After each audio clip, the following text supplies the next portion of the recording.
bekas reruntuhan jemaat Tiatira. Ini dia, memang sudah reruntuhan. Masih ada bekas. Ya, kita akan mencoba masuk ke dalam. Inilah kota Tiatira, di pusat kota ternyata. Ya, ini dia. Dan masuk ke dalam. Ya. Dan luar biasa, ini pusat. Oh, wow.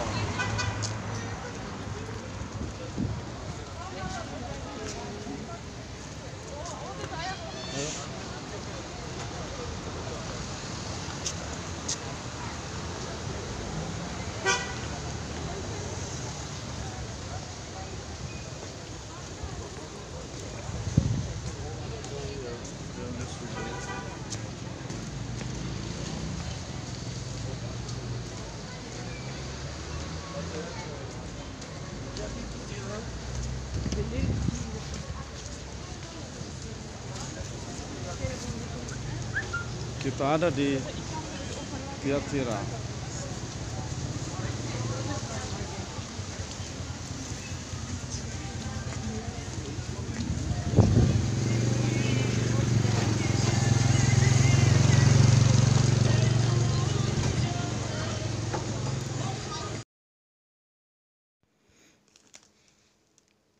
Shalom saudaraku. Saat ini saya berada di daerah Tiatira. Tiatira adalah sebuah kota kuno Yunani yang sekarang ini adalah kota modern di negara Turki. Nama kuno ini berasal dari bahasa Yunani koine, terjemahan bahasa Turki yang setara dengan Tiatira adalah artinya kuburan bukit, terletak di bagian barat Turki, sebelah selatan Istanbul dan ke arah timur dari Athena, berjarak sekitar 50 mil atau 80 km dari tengah laut. Kota ini mula-mula dikenal sebagai Pelopia, tetapi dinamai Tiatira oleh Raja Seleucus Nikator pada tahun 290 sebelum Masehi. Ia sedang berperang melawan Lysimachus ketika mendengar bahwa istrinya melahirkan seorang putri. Dalam zaman gereja Kristen mula-mula di abad pertama Masehi, Tiatira adalah tempat gereja penting yang disebut sebagai salah satu dari 7 gereja di Asia dalam kitab Wahyu kepada Yohanes. Menurut kitab tersebut, seorang wanita yang disebut Isabel dan menyebut dirinya seorang nabiya mengajar dan menyesatkan orang Kristen di Tiatira untuk berbuat mesum dan makan makanan yang dipersembahkan kepada berhala.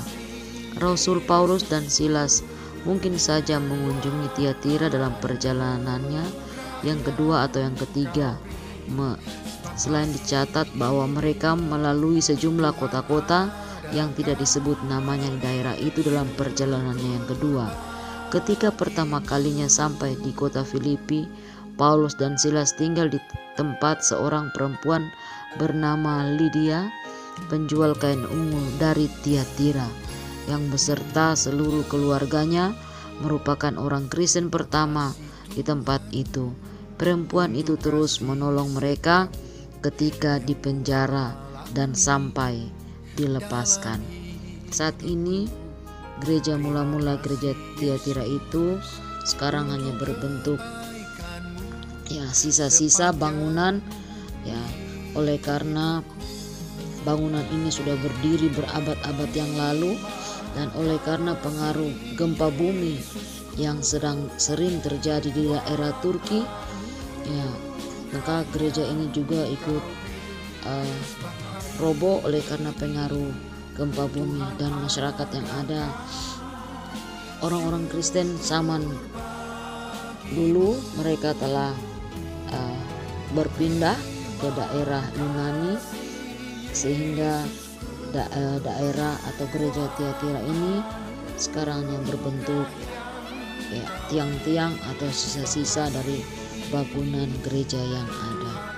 Kiranya lewat perjalanan rohani ini kita bisa semakin meyakini bahwa apa yang tertulis dalam Alkitab adalah benar-benar ada, benar-benar nyata, dan benar-benar kami melihat dengan mata kami sendiri.